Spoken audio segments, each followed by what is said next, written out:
There's still this morning on ITV. And I'm getting it to a lot of getting it. And we still continue with the discussion looking at the maybe. And joining me this morning, a special guest right there, has been active for quite some time. He's a top media practitioner, but also is a top-notch journalist when it comes to the Federal Capital Territory. I'm talking about no other person than Comrade Prince the chairperson of Nigeria Union of Journalists, FCT chapter. It's a pleasure to have you this morning. Thank you, Tolu. I can see you're all dressed ready for the new day. Alita Continua. I'm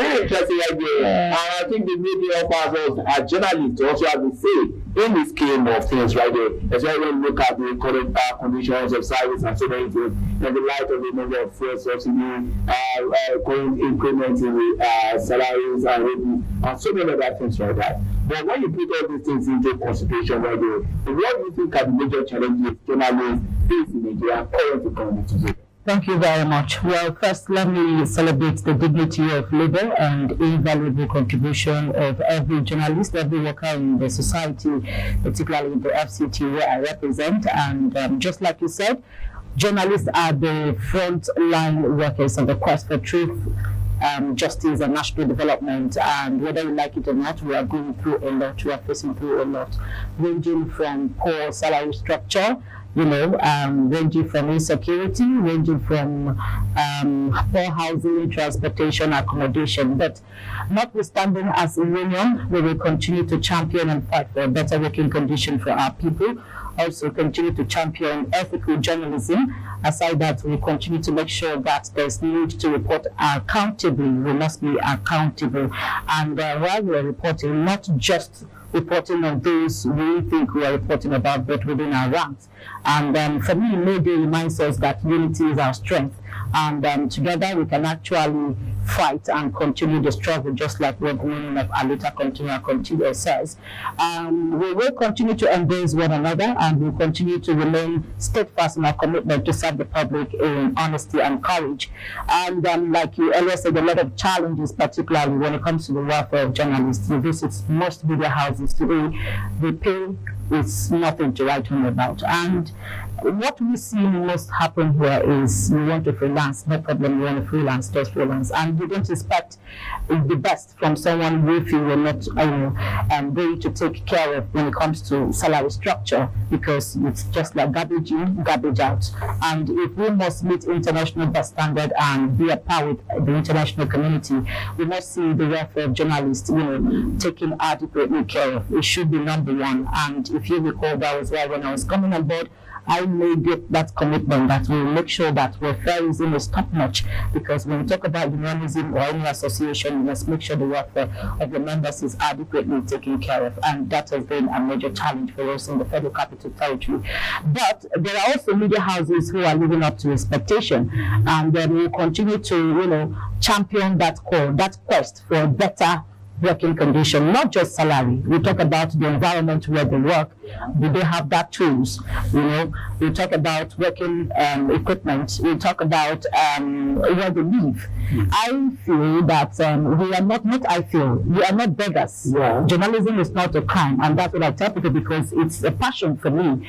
And just like every other sector, just like every other profession, the profession is a noble one. And so it is also a clarion call for employers of labor to take the welfare of their workers very seriously, to see to the welfare of their workers, and to make sure that they give in their best. Because if you're there for me, I'm also there to contribute to national development. And I also want to believe that this day reminds us, like I earlier said, there's unity in our unity is our strength. There's need for us to come together. But while we are also championing for a better working condition, we should also know that as journalists, our pen is as powerful as what we can think of. It should be used for societal transformation. It should be used to foster peace, tolerance, and progress. And so Workers' Day is here, but we must go beyond the every year celebration. Implementation matters most. If you go to most of the media houses today, the 70,000 naira minimum wage that was actually approved in June last year, it's not been implemented in some media houses. They just feel, you're working. If you don't want to stay, you can leave. So the issue of casualization is also coming into play here. And most times, if you, where do I go to? Fear of the unknown, uncertainty. And so you just want to stay back and remain where you are.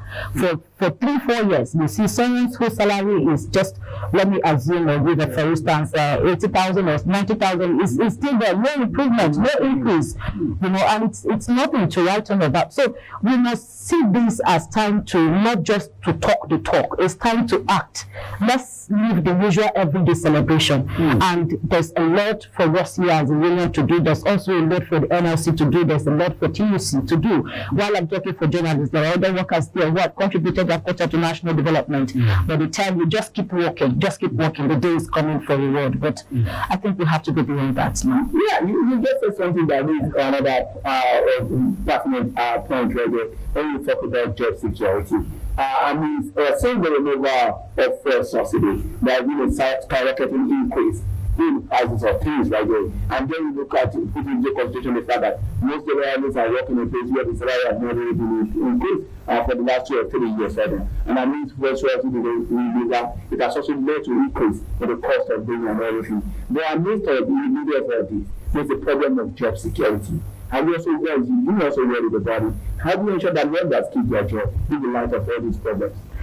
It's quite worrisome. It's not just worrisome, it's quite pathetic. Because the story here today, you and I were talking as journalists, there are other people who are also going through hell out there who are not journalists. Let's say they are workers. If you are in tune with what is happening, you are aware that the sum of 4.1 billion naira was approved by the FCT minister for local government workers. And as we speak, it's a different story entirely. There's allegation that is being diverted, and the FCT minister, who, his usual self, who always keep to his word, is also asking that it should be investigated. Now, tell me, you are asking workers to come pay at the local government area, Gagalada, and the rest of them all, and that some amount was actually released for you to take care of the workers, and it's been diverted, which caused for serious concern.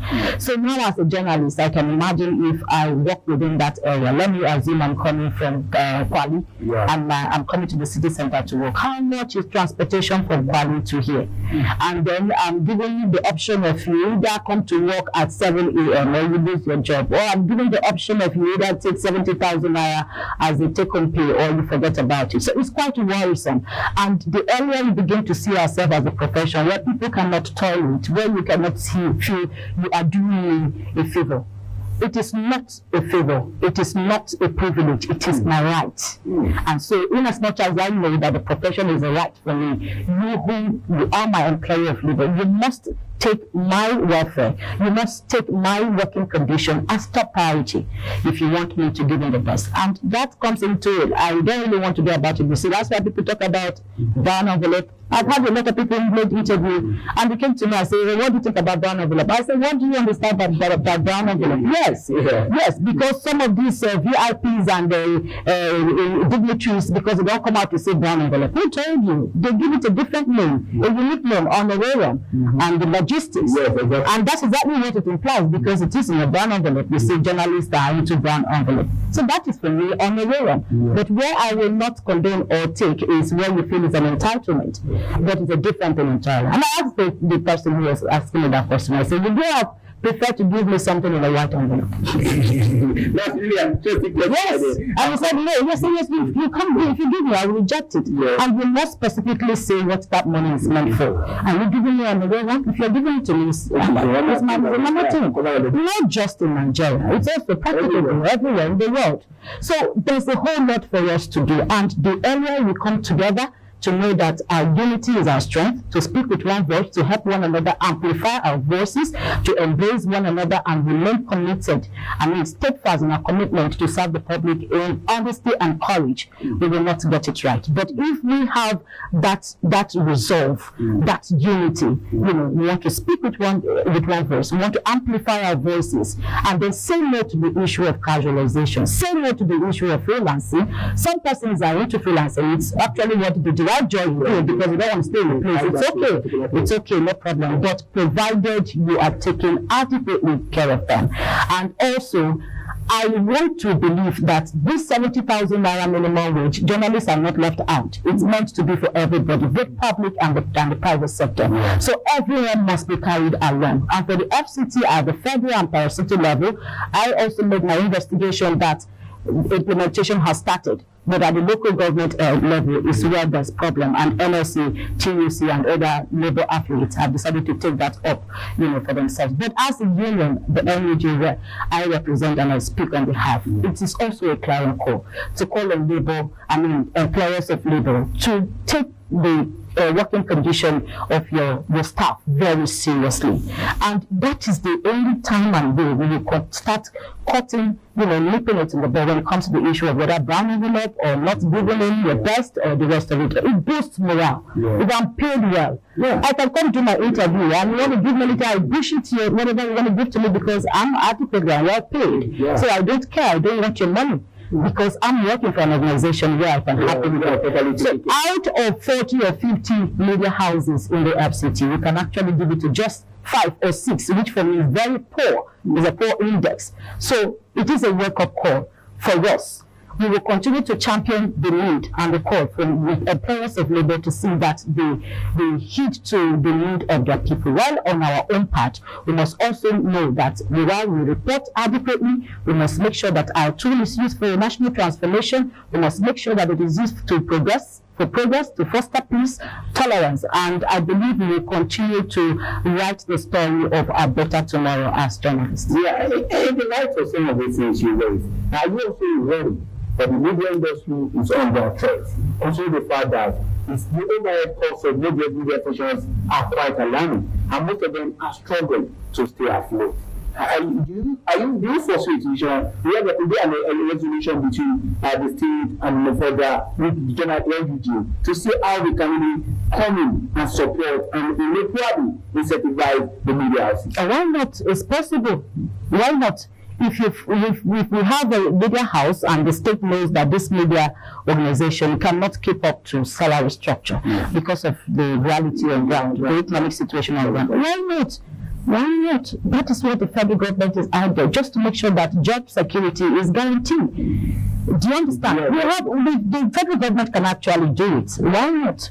It's possible. There should also be a stakeholders meeting and summit between the states and media owners. How do you think you can cushion the effect of this economic reality on our staff, not just for federal workers alone? In as much as we are battling the same issue, but the federal government can actually come in to say, okay, we actually want to give, assistance. We want to give support. Yes, we want to give support. And really palliative to some media houses who cannot really meet up. Reduce seats and watch media houses fold up, and then that is where the issue of casualization comes in. That is where the issue of job security comes in. And we have people who are equal to the task. Yes, we have them. Just like I've been making calls regarding the state of the secretariat, that's the NUJ FCT, calling on Mr. Project, Barrister Wilson, to do everything possible. If you have visited the NUJ currently, where we used to have like 10-20 people sitting in a particular room, now it's tripled. We have over 600 attending programs, and we can barely take up to that number.